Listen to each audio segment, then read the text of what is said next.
Complaining that the hot water was turned off or the internet is bad? After this video, you'll love where you live. I'll show you places where going outside without a rifle is suicide, and the air can be cut with a knife. We'll start with amusing cities with extreme living conditions. But the last 3 locations on this list are a real hell on earth. People don't live there. They slowly die but can't leave their homes, especially number 13. A city where metal is worth more than human life. Let's go. First place, Setenil de las Bodegas, Spain. When we hear Spain, we imagine beaches, sun, Jamin, and sangria. But in the province of Andalusia, there's a town that will make you feel claustrophobic, even if you're just looking at it through your smartphone screen.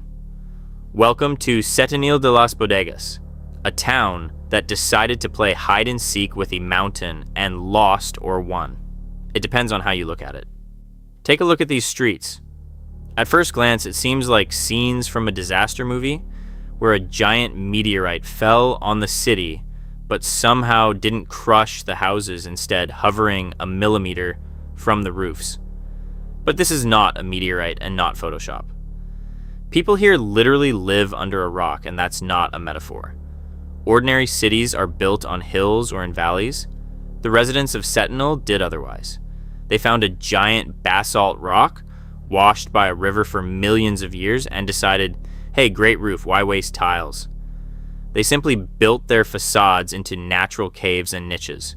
The result is an architectural sandwich. Stone below, stone above, and in the middle, your bedroom and kitchen. Imagine living in such a house. You wake up in the morning, open your eyes, look up, and see not a white ceiling with a chandelier, but a multi-ton rough black rock looming directly over your bed. It's oppressive, massive, and weighs thousands of tons. Locals say you quickly get used to it, but tourists feel uneasy at first. It seems like the rock will sigh and crush this dollhouse into a pancake at any moment. Why was it necessary to build this way at all? Didn't the ancient Spaniards have space in the field? In fact, it's an ingenious solution for the local climate. Andalusia is a scorching frying pan in summer and piercing winds in winter, and the rock works as a perfect natural air conditioner. When it's plus 40 degrees outside, inside such a house it's pleasantly cool, around plus 20, and in winter the stone retains heat. The electricity savings are colossal. Plus, in ancient times, it was ideal for defense. Such a fortress cannot be burned or destroyed by catapults because it's part of the mountain. But this metal also has a dark side. Life under the rock means eternal darkness and dampness. There are streets in the town where sunlight never reaches at all. For example, Cuevas de la Sombra, Caves of Shadow. It's always twilight there. Imagine what it's like to live in eternal shadow when the sun is scorching a few meters away from you. Because of this, houses often have high humidity, mold, and ventilation problems. And, of course, fear. Yes, basalt is a strong rock, but we're talking about nature. Water and wind erode any stone. Erosion is a slow but inevitable process. Walking these streets, you can't shake the thought, what if today's the day? What if there's a small earthquake or a micro crack that has grown for 100 years decides to split this overhang today? In 1860, a collapse already happened here, destroying several houses. The risk is always there. It's life under a sword of Damocles, only instead of a sword, it's a rock the size of a 5-story building. Nevertheless, for 3,000 residents, it's just home. They drink coffee in bars where the ceiling is an overhanging cliff, dry laundry under stone arches, and raise children. It looks incredibly cinematic and cozy, but let's be honest, could you sleep peacefully knowing that 1,000,000 kilograms of rock hangs over your head, held together by good faith and the laws of physics? Now let's move to the other side of the world, to the red continent. Welcome to Australia. But forget about the Sydney Opera House and surfing. We're heading to the very center of the desert, to a place that looks like a Mad Max movie just finished filming here.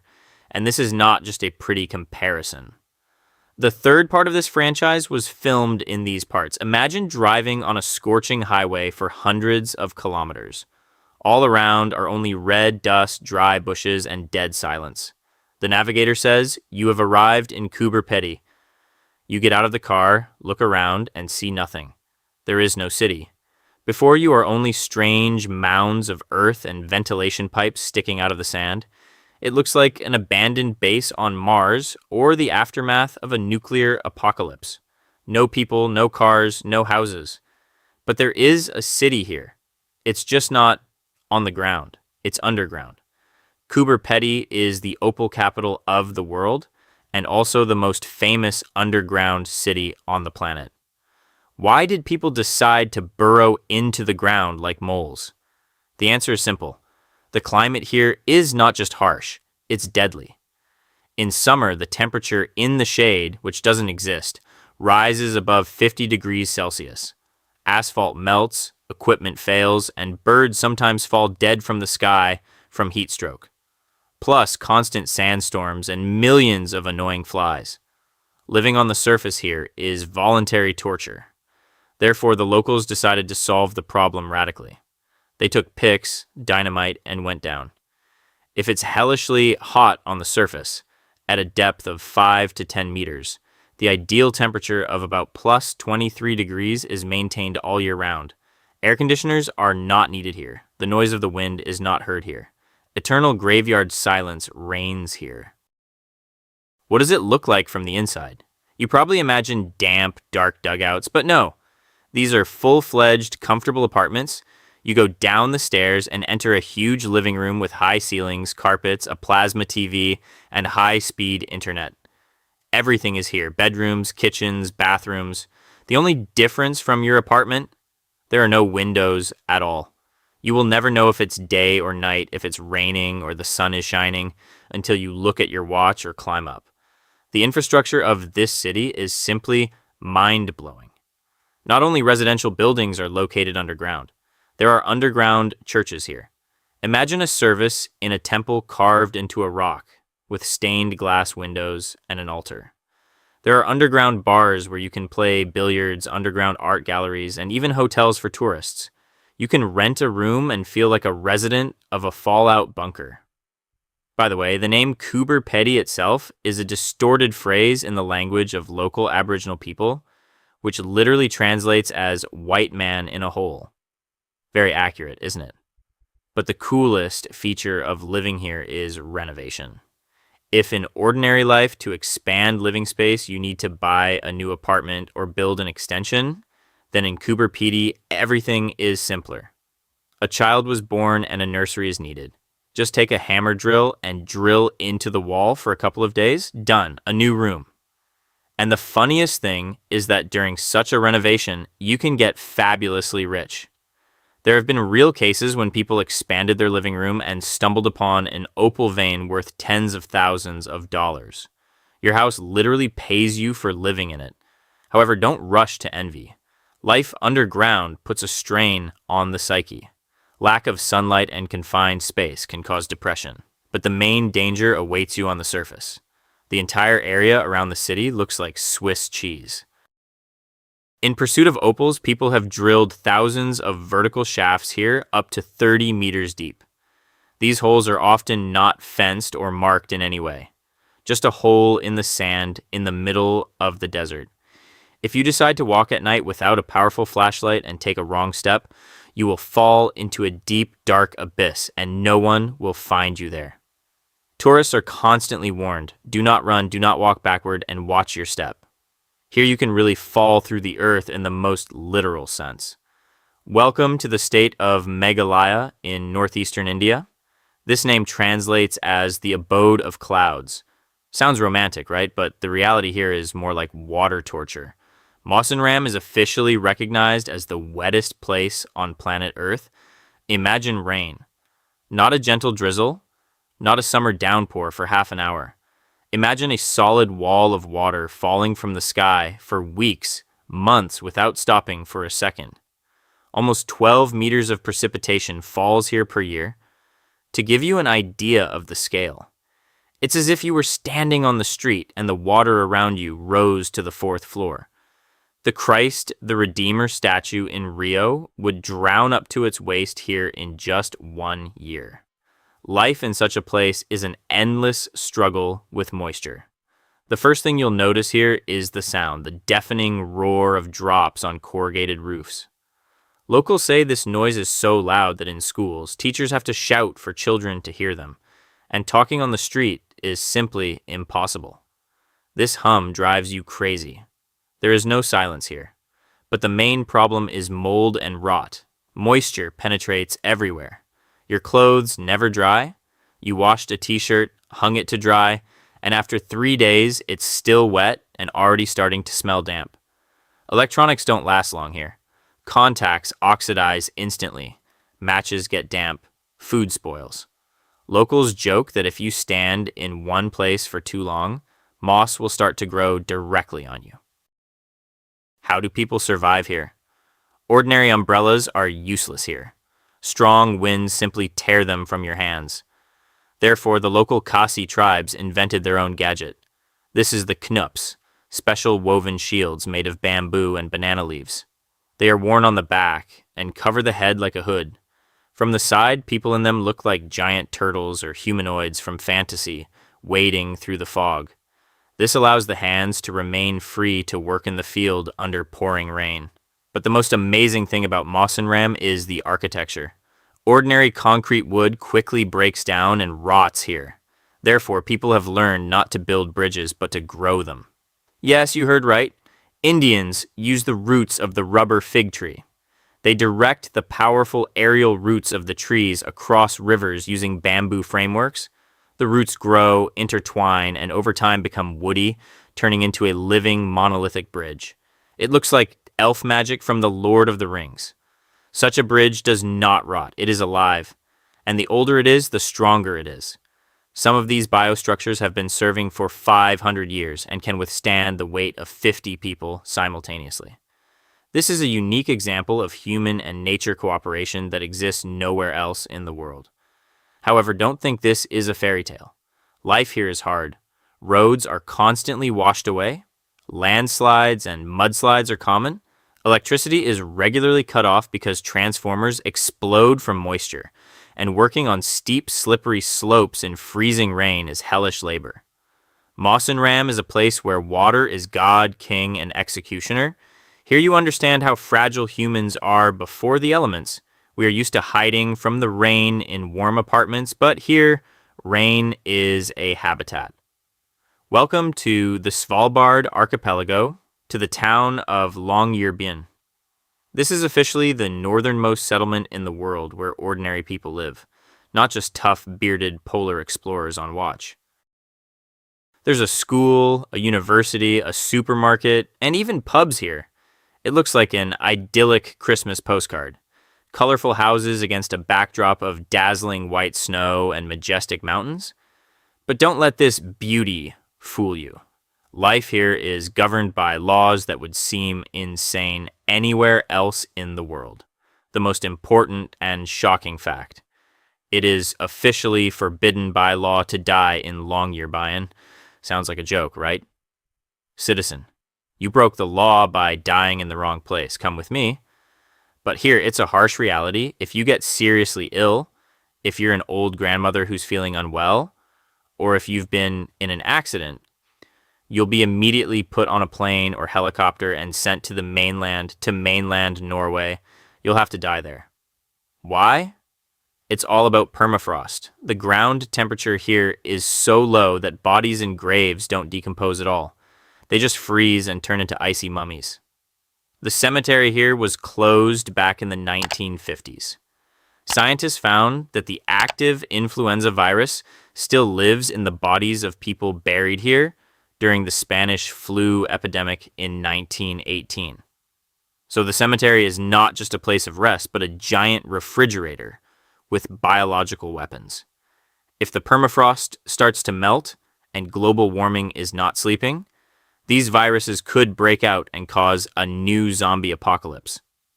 The second crazy fact: this is perhaps the only town in the world where it's forbidden to leave the settlement without a large caliber rifle.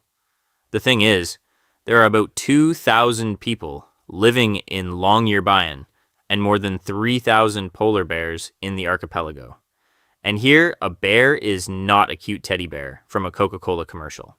It's a perfect killing machine that weighs half a ton, runs faster than an Olympic sprinter, and views humans exclusively as food in bright packaging. Bears are the masters here, and people are guests. You can encounter a predator right on the outskirts of the town, so the local university has a mandatory shooting course for students. Moms walk with strollers, a carbine slung over their shoulder, and house and car doors are usually left open here. Why? So that if you see a bear running at you, you can jump into any door and escape. It's a law of survival. And of course, the polar night. Imagine the sun setting in October and not rising until February. 4 months of absolute, impenetrable darkness. 24 hours a day, night. People live in eternal twilight. This is a severe blow to the psyche. Depression, sleep disturbances, loss of sense of time are common companions of local residents. But when the sun finally returns in March, the whole town goes out to meet it like a national holiday, with songs and champagne. By the way, another funny fact. Cats are forbidden here. The authorities are afraid that they could disrupt the ecosystem and suffocate rare Arctic birds. So if you're a cat lover, Longyearbyen is not for you. Manila, the capital of the Philippines, is one of the most densely populated cities in the world. Apartments are expensive, slums are overcrowded, and thousands of people have found a housing solution that would make Europeans' hair stand on end. They settled in a cemetery. Welcome to Manila North Cemetery. These are not movie sets for a zombie apocalypse film or a horror movie set. This is a real home for more than 10,000 people. Here, the living and the dead share living space in the most literal sense of the word. Imagine walking down a cemetery alley. Around you are crypts, mausoleums, crosses. But instead of silence and sorrow, you hear children's laughter, the sound of a TV working, dogs barking, and the smell of fried chicken. Ropes are stretched between gravestones on which underwear and t-shirts are drying. On marble sarcophagi, children do homework or play with toys. Inside family crypts, there are sofas, fans, and even karaoke systems. This is a real city of the dead that is more alive than all the living. How does this work? Rich Filipino families build luxurious mausoleums for their deceased relatives, essentially small concrete houses with roofs and walls. The poor, who have no money to rent housing, make arrangements with the owners of these crypts or simply seize them. The deal is simple.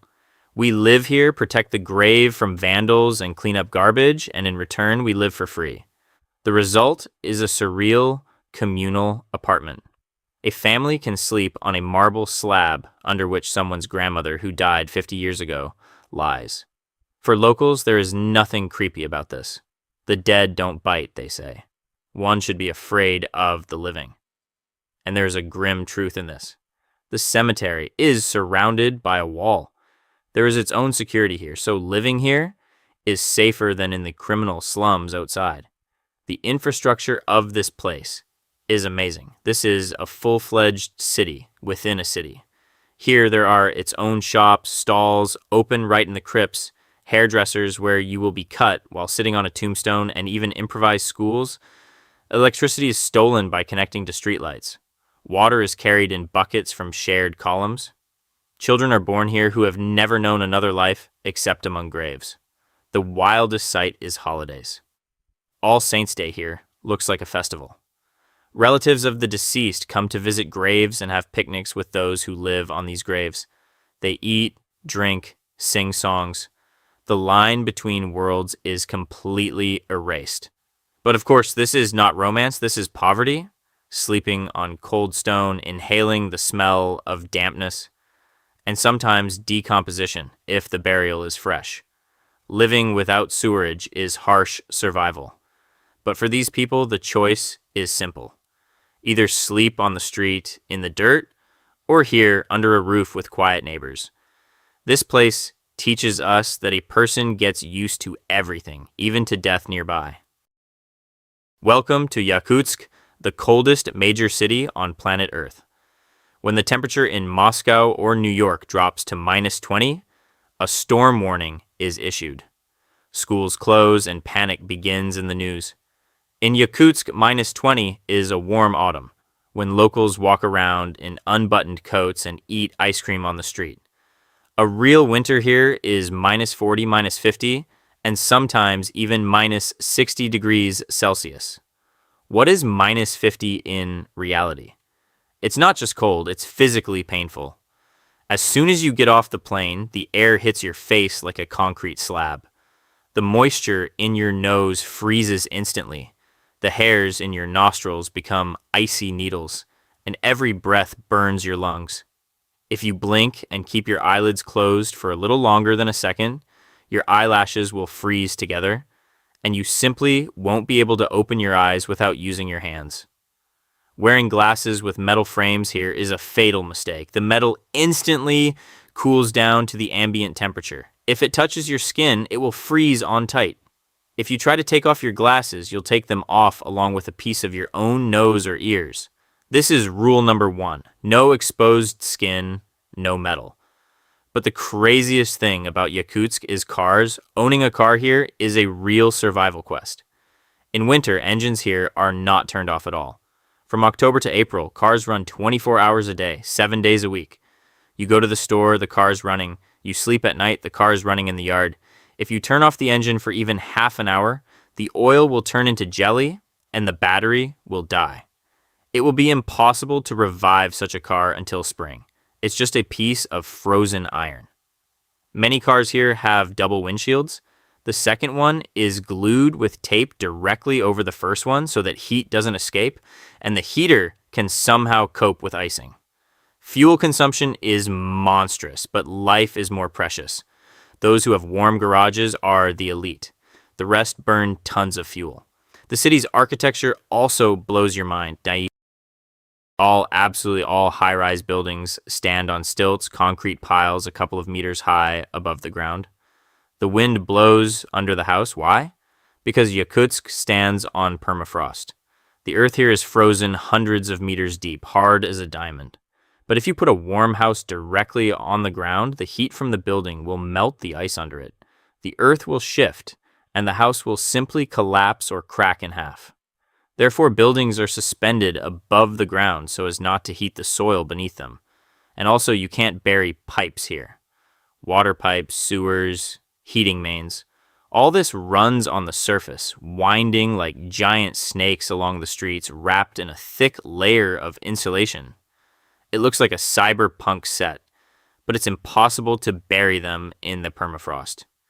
In winter, the city is covered by a dense, thick fog. These are exhaust gases from cars, steam from people's breath, and boiler rooms, which cannot fly up due to the cold. Visibility drops to 10 to 20 meters. People move in this milky jelly like ghosts, wrapped in furs up to their eyes. By the way, clothing is a cult. Here they don't look at brands, they look at warmth. A natural fur coat, reindeer boots are not a luxury, but a means of survival. In a mass market down jacket, you will die at a bus stop in 15 minutes. The Yakutsk market is a separate show. Refrigerators are not needed here. Fish and meat lie directly on tables on the street, hard as stone. The famous stroganina, fish that stands vertically like a log. Milk here is sold not in packages but in pieces. Yes, you are simply given a piece of frozen milk. Manshiat Nasir, better known as the city of garbage collectors. Imagine a typical residential area, multi-story brick houses, narrow streets, children running around. Now imagine that instead of asphalt, the roads are covered with a layer of rotting waste. Imagine that the first floors of residential buildings are not shops or entrances, but giant warehouses of garbage that spills out of windows in heaps. Imagine that on balconies, instead of flowers, there are mountains of dirty plastic drying, and on roofs live pigs that eat what people couldn't recycle. Here lives the Zabaleen community, which translates from Arabic as garbage collectors. This is about 60,000 people who voluntarily turn their lives into living on a dump. These are Coptic Christians who have been collecting garbage from all over the giant 20 million strong Cairo for centuries and bringing it to their homes. What does their day look like? Early in the morning, men in old trucks or donkey carts leave for the rich areas of the city. They pick up tons of waste and bring it back to Manshiat Nasir. There, a truck dumps a pile of garbage right in the living room or courtyard of a house, and women and children get to work. They sort the garbage by hand with bare hands without gloves, sitting up to their waists in waste, plastic in one pile, paper in another, metal in a third. Food waste is thrown to pigs which live right here in the next room or pen. The smell is unimaginable. A mixture of rotting food, manure, exhaust gases, and heat of plus 40 degrees Celsius. A European would vomit from such aromatherapy in a minute, but local children play soccer here, using twisted rags instead of a ball, and laugh. But here's the most shocking thing. Looking at this unsanitary condition, you think, how awful, how dirty. But in fact, Manshiat Nasir is the most efficient waste processing machine in the world. Listen to the numbers.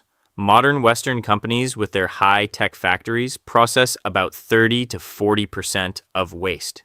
The rest is burned or buried. The Zabaleen in their slums process 85 to 90% of all garbage. They utilize everything. Organic matter is fed to livestock, paper and plastic are handed over to factories. Rags are made into carpets. They literally make money from dirt. This is an ecological paradox. The dirtiest people make the planet cleaner than any green corporation. But the price of this success is enormous. Health here is a luxury. The level of hepatitis, tetanus, and skin infections is off the charts. Rats here feel like masters and run around the size of cats. The average life expectancy is much lower than in the rest of Egypt. Children often do not go to school because from the age of 5, they begin to help their parents sort bottles. To be born here means most likely to die here among these mountains of garbage. This is a closed world with its own laws. There are its own shops, pharmacies, and even a huge cave temple carved into the rock, which accommodates 20,000 people. On Sundays, all these people wash off the dirt, put on their best clothes, and go to pray. This looks realistic. Snow-white shirts against a background of mountains of rotting garbage.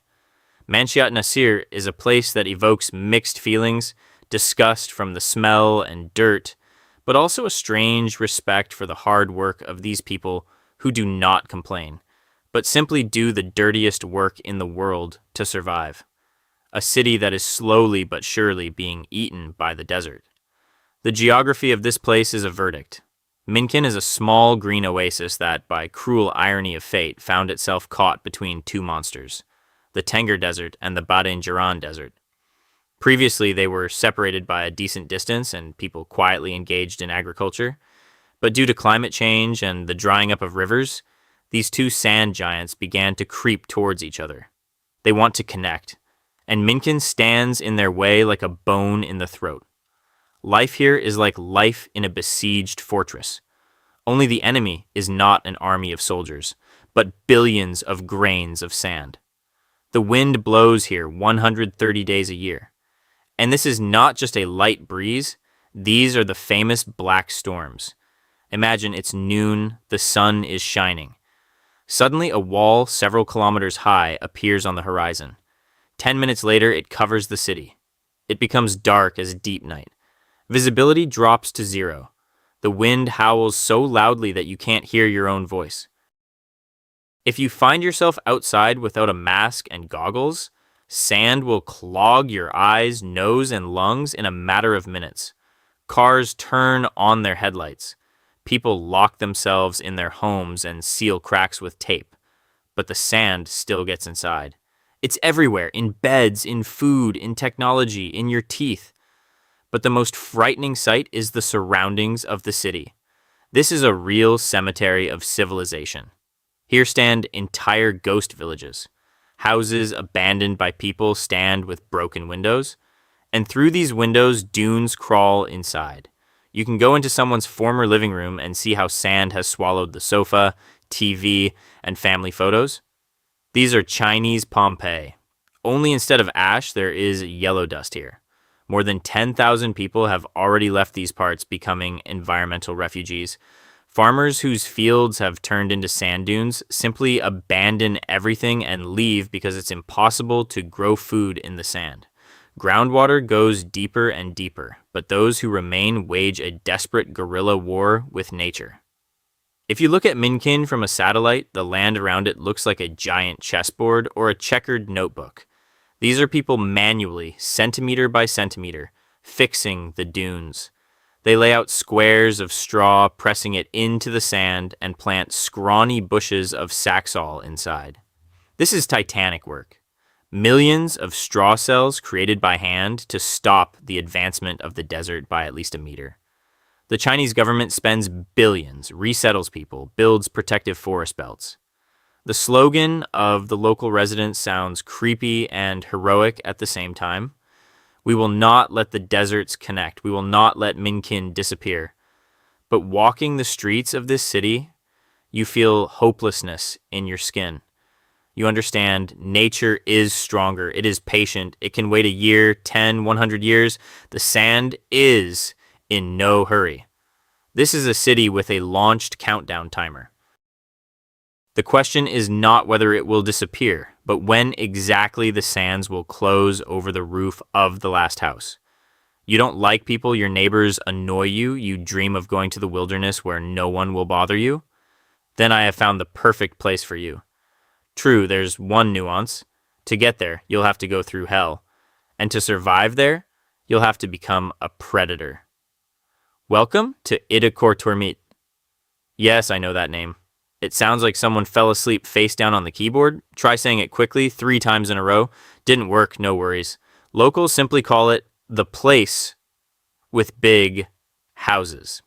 This is the most isolated town in the Western Hemisphere. It's located on the east coast of Greenland, at the edge of the world's largest fjord system. To understand the degree of isolation, getting here is harder than getting to the ISS. Seriously, there are no roads leading here. You can only get here by helicopter, and that's if the weather permits. And the weather here is capricious, like a prima donna. 9 months a year, the sea around the town is bound by thick ice. No ships with food, clothes, or medicine can break through. A window of opportunity opens for only a couple of months in summer. During this short time, cargo ships rush here to bring supplies for the entire next year. If you forgot to buy toothpaste or your favorite chips in July, wait until next summer. Amazon doesn't deliver here. Only about 450 people live here. And these are not office workers or baristas. These are the last true hunters of the North. In inaccuracies, you cannot be a vegan. Nothing grows here. The land is rock and ice. So, if you want to eat, you take a rifle, get on a dog sled, and go hunting. Seals, walruses, narwhals, and musk oxen. This is the main menu in local restaurants, that is, in kitchens. But the main problem is not what you eat, but who wants to eat you. We've already talked about bears in Svalbard, but there it's regulated by police and laws. Here it's the Wild West, only icy. Hungry polar bears are frequent guests on the streets of inaccuracies. They come for the smell of food, and they are not at all afraid of people. Every resident leaving their brightly colored house first looks around. Children here learn to handle weapons before they learn to read, because if you meet a bear around the corner from school, you'll only have a couple of seconds to make a decision. Why is this place in our top of deadly dangerous places? Because of the lack of help. This is the main trap of isolation. Imagine you have appendicitis or a complex fracture or a heart attack. There's a small first aid post with a nurse in the town, but there is no serious equipment. The nearest normal hospital is in Iceland or on the other side of Greenland. Helicopter evacuation is needed. But the problem is a blizzard outside, zero visibility. The wind knocks you off your feet. The helicopter won't arrive today or tomorrow or in a week. You are left alone with your pain in the icy desert. Here people die from diseases that are cured in a couple of days in the ordinary world, simply because the ambulance could not break through the storm. This place oppresses with silence. There is no noise of cars, no hum of factories, only the howling wind and the barking of sled dogs. In winter, it is dark here, and the sky glows with northern lights of such brightness that it seems as if you can touch it with your hand. It is incredibly beautiful, but it is the beauty of loneliness. People here live like one big family. They are obliged to rely on each other because there is no one else to rely on. But every year, the number of residents decreases. Young people leave for the mainland and do not return. This city is a dying outpost of humanity on the edge of an icy abyss. I hope you have an air conditioner or at least a fan, because now we are going to a place that scientists officially call uninhabitable for humans. This is not a metaphor or an exaggeration. This is a biological fact. We are used to being scared by global warming when reading the news, but for the residents of the city of Jacobabad in Pakistan, the apocalypse has already arrived. Welcome to the antechamber of hell. You probably think, well, it's hot in Dubai too, it's hot in Egypt, people live there. But here the situation is fundamentally different. In Dubai, there is money and air conditioners at every bus stop. In Jacobabad, there is only poverty, dust, and sun that tries to kill you. The temperature here in summer stably stays at plus 50, plus 51, plus 52 degrees Celsius. The asphalt melts and turns into black sludge. If you touch a metal door handle without a cloth, you will get a second-degree burn. Birds fall from trees because their hearts fail. But the scariest thing here is not the number on the thermometer itself. The scariest thing is the humidity. There is such a scientific term, wet bulb temperature. To explain it simply, our body is a biological machine with a cooling system. When we are hot, we sweat. The sweat evaporates and the skin cools down. This saves us from overheating. But this mechanism only works when the air is drier than our skin. Jacobabad is located in a unique geographical trap. On one side, there's a scorching desert. On the other, an ocean that carries humid air. When plus 50 heat meets high humidity, physics breaks down, sweat stops evaporating. It just flows down you in hot streams, but no cooling occurs. Scientists say that the limit of human survival is 35 degrees wet bulb temperature. Above this threshold, a healthy person, even sitting in the shade with water, dies of heat stroke in 6 hours. His organs simply boil inside the body. So, Jacobabad is one of 2 cities on Earth that has already crossed this deadly threshold. How do 200,000 people live here? This is survival on the verge of fantasy. During the day, the city dies out. The streets are empty like in doomsday movies. This is a sunny curfew. Everyone hides. The most popular commodity here is ice. It is sold at every corner in chunks. People buy it not for cocktails, but to cover their children with it, or simply sit with their feet in a basin of icy water. Electricity here is a luxury. The network is overloaded and constantly goes down. There may be no electricity for 12 to 18 hours a day. Imagine it's plus 50 outside. The night brings no relief. The temperature drops only to plus 40. The fan doesn't work. You don't have an air conditioner, or it's useless without electricity. People sleep outside, on the ground, just watering themselves with water to at least somehow fall asleep. Poor residents use ancient technologies. They build houses from clay and straw, coating them with manure. Sounds wild, but such walls keep cool better than concrete. Wealthy people install solar panels to power air conditioners, turning their homes into bunkers. Social inequality here means the difference between life and death. If you have money for a generator, you live. If not, you survive. Hospitals in Jacobabad are always overcrowded. People are admitted with heat strokes by the hundreds. Doctors say that local residents have begun to mutate. Their bodies have become slightly more resistant to heat than other people. But even this superpower has a limit. Why do they live there? Why don't they leave? The answer is simple. Poverty. They have nowhere to go. This is their land, their homes. They are prisoners of the climate. Jacobabad is a terrible warning to all humanity. Scientists say, look at this city. In 50 years, half the planet will look like this.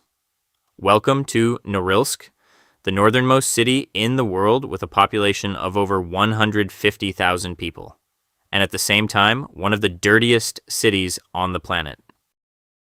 You might think that this is just another cold Russian city like Yakutsk, but that's a mistake. Yakutsk is natural cold. Norilsk is a man-made hell.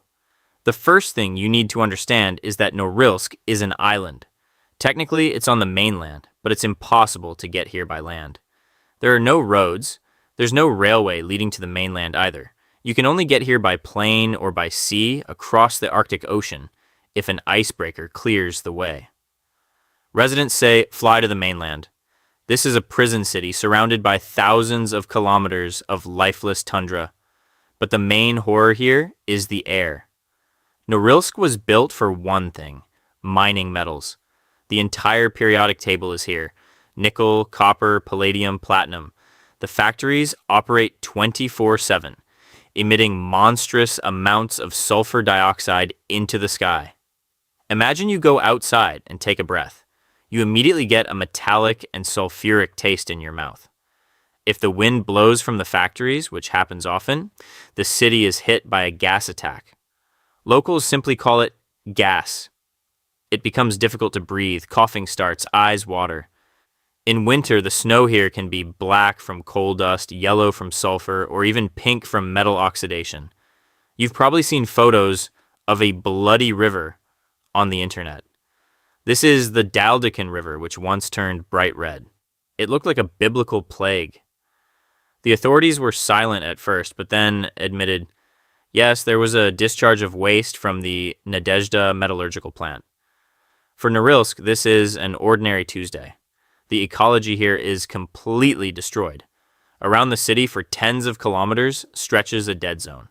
The forest there stands black, charred, without needles or leaves. The trees died from acid rain. Birds don't sing there. Mushrooms don't grow there. It's a cemetery of nature. Now imagine that people live in this cocktail. Statistics are frightening. The average life expectancy in Norilsk is 10 years less than in the rest of Russia. The level of oncology, lung diseases, and allergies here is off the charts. To this is added the climate. Winter lasts 9 months. Frosts reach -50. But here, unlike Yakutsk, wild winds blow. The famous black blizzard is when the wind with a speed of 30 meters per second knocks you off your feet, tears off roofs, and overturns buses. Visibility is 0. On such days, ropes are stretched between houses so that people can reach the entrance and not get lost 3 meters from the door. Why do people live here? Why do they ruin their health in this icy gas chamber? The answer is simple and cynical. Money. Norilsk is a rich city. Salaries here are much higher than in the middle lane. People come here to earn money for an apartment, for a car, to provide for their children. People make a deal with the devil. I sell you 10 years of my life and lungs and you give me money. Many come here for a couple of years and stay forever. The city draws you in. There's a special, harsh romance here. People in Norilsk are incredibly close-knit because it's impossible to survive alone here. They love their city with a strange, sick love, despite the sulfurous fog and the polar night. Norilsk is a monument to man's victory over nature. But looking at the black snowdrifts and red rivers, you realize that this is a Pyrrhic victory.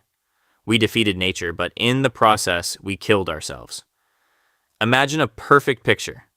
An endless blue, tranquil ocean, bright sun, and a green island that looks like a lost paradise. It seems that Jurassic Park or the TV series Lost were filmed here. The beauty is unreal. But there is one small nuance. This island is a ticking time bomb, and people live right on the fuse of this bomb. Welcome to Aogashima. This is perhaps the most geometrically insane settlement on the planet.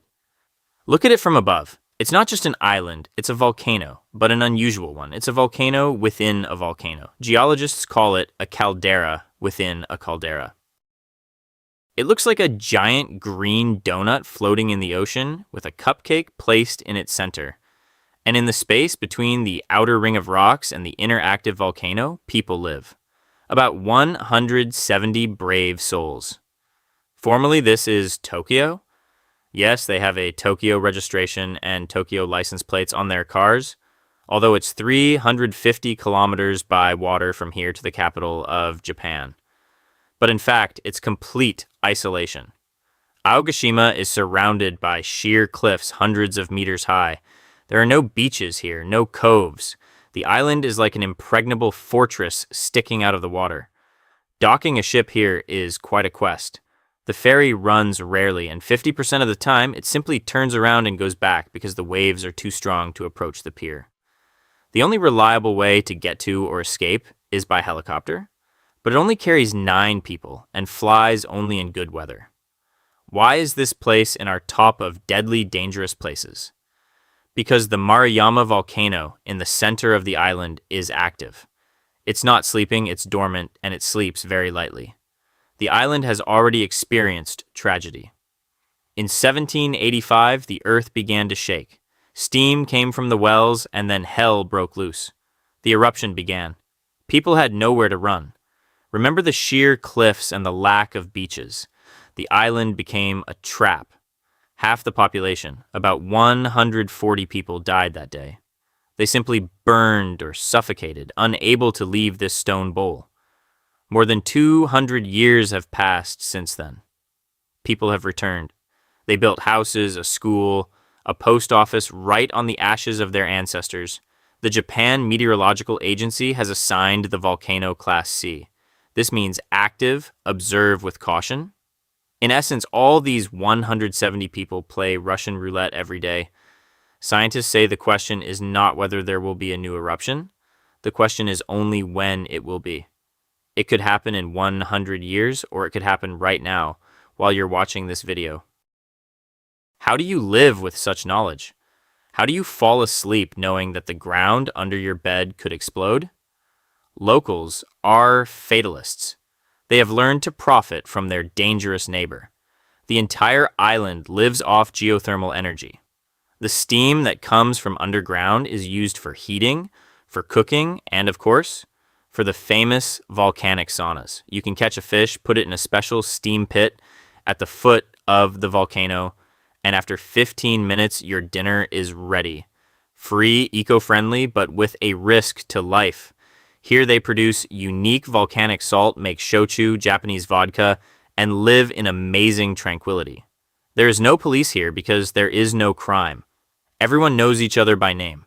It's one big family that lives inside a crater. Tourists who come here, if the weather permits, say that the atmosphere on the island is mystical. At night, when the lights go out, you are alone with the ocean and the volcano. You feel the earth breathe, and this breathing is frightening. If an eruption begins, evacuating 170 people by helicopter 9 at a time will be impossible. The island will become a grave again. Aogashima is a beautiful, green, cozy trap. But if the Japanese live in danger but in cleanliness and comfort, the last place on our list is deprived even of that. We have reached the finale, the very bottom, which is at the very top. You've probably heard of Everest Base Camp. Climbers prepare for years just to get there. Well, the town of La Rinconada, Peru, is higher. This is the highest permanent settlement in the world, 5,100 meters above sea level. Birds don't fly here, trees don't grow here, they simply die and people live. 50,000 people have voluntarily locked themselves in an icy hell. The first thing that will hit you here is not the cold, but the air, or rather its absence. There is 50% less oxygen here than at sea level. Try holding your nose and breathing only through a thin cocktail straw while running a marathon.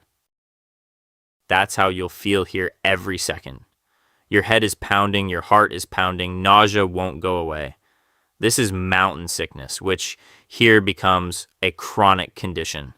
But hypoxia is the least of the problems. Look at this city.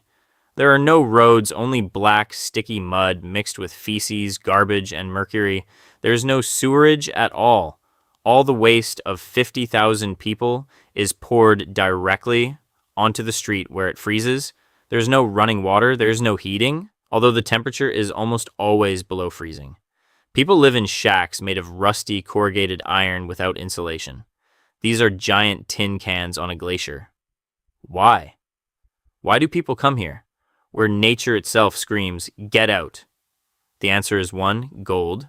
La Rinconada, Peru stands on a gold vein, and here operates the most insane, most brutal labor payment system in the world called cachorreo. Miners work in the mine for 30 days for free, absolutely free, in terrible conditions without ventilation. And on the 31st day, they are allowed to carry out as much ore as they can carry on their shoulders. This is a lottery. The bag might contain gold worth $1,000, or it might just be an empty rock. And for that one day of hope, people rot for years in these mines. This is slavery disguised as luck. But gold is mined here in the dirtiest way, using mercury. Liquid mercury is mixed with the ore and then heated to evaporate, leaving the gold. These poisonous fumes cover the city. Mercury is everywhere, in the water, in the food, in the lungs of children. Residents slowly go mad. Their kidneys fail, their teeth fall out. The average life expectancy of a miner here is 50 years. They sell their lives for shiny metal. The atmosphere in the city resembles post-apocalyptic movies. There is almost no police here. Laws don't work. Murders, robberies, stabbings are routine. If you find gold, you can be killed for it on the way home. Women here often fall into sexual slavery.